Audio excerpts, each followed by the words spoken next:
Hey everybody, Brock Boyd, CMI, and today I want to talk to opportunity seekers about job hopping, which doesn't have a technical official definition, but I am going to call job hopping making moves something like every 9 to 18 months, something less than 2-3 years with companies on average. And the reason I am talking about this is I've recently started seeing posts where people are kind of explaining what they see as the benefits of making moves after short periods of time and making it sound like this is generally speaking a good thing, beneficial to your career. Here are all the things that I got as a result of making these moves.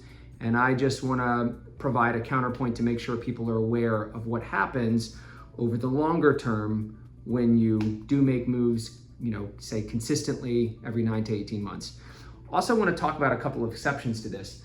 The first is in your first 3 years of your career, you really get a pass for a lot of this compared to when you're especially, let's say, 8+ years into your career.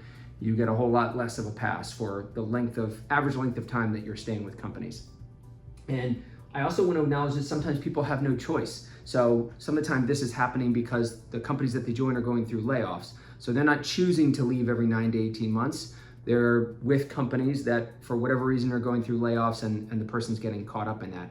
And finally, I want to acknowledge that there is such a thing occasionally, and this is outside of the norm, of a huge move that makes sense to leave after a short period of time with a company because it's something that is very hard to do on your own terms. And just to quickly give a couple examples of that is moving from SDR into full cycle sales after a much shorter period of time than would naturally happen at the company you're with. Moving from mid-market sales to enterprise can be difficult to do on your own terms, but you get an opportunity to make that change. And finally, moving from individual contributor roles to leadership, but they can be very difficult moves to make on your own terms and your own time frame. So when that sort of opportunity presents itself to you, you still have to measure, is this company that I'd be joining, despite the role that I'd be moving into, is this a place where I can see myself staying for 2, 3, 4 years?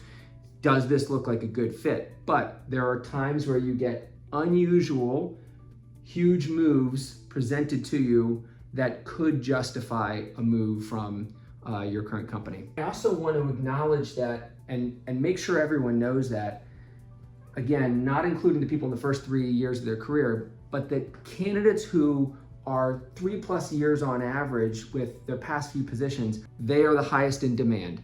So they are going to get a lot more attention. They're going to get a lot more outreach. They're going to get a lot more responses when they reach out to companies about positions that they have open. And the same is not true for someone who the past few positions they've had are 9 to 18 months, etc. So there's a big difference in how many opportunities open up for you, especially over time, right? So again, you make a decision to leave within 9 to 18 months once is pretty different than you decide to do that 3-4 times in a row, and it just becomes much, much more challenging. So I think people need to be aware of that in case they're not aware of that today. And the last thing is, other people talk about, the concept of loyalty. You don't have to stay at a company out of loyalty to your company or your boss. You can do that. It's great if that feels like a natural thing to you, but I personally feel like it's more of loyalty to yourself and your career and your future opportunities by staying longer per company and looking like a person who stays long enough to have a huge impact on the company, et cetera, et cetera. The cost to company in terms of both money and time is disproportionately high on the front end when the person is the least productive. And then that starts to shift over time. So the person is the most valuable to the organization, definitely not in their first, say, 9 to 12 months with the organization. They become more and more valuable to them over time. Last quick thing I'll say is there is such a thing as staying with a company for too long, which is probably kind of crazy for some people to hear. But once you get above about 7 years, you can start to have the opposite problem where you're looked at less because you've been with a company 10, 15, 20 years, and companies might have concerns about your ability to adjust into a new environment based on that. That's a whole other topic that could take a long time, so we'll do that in a future video.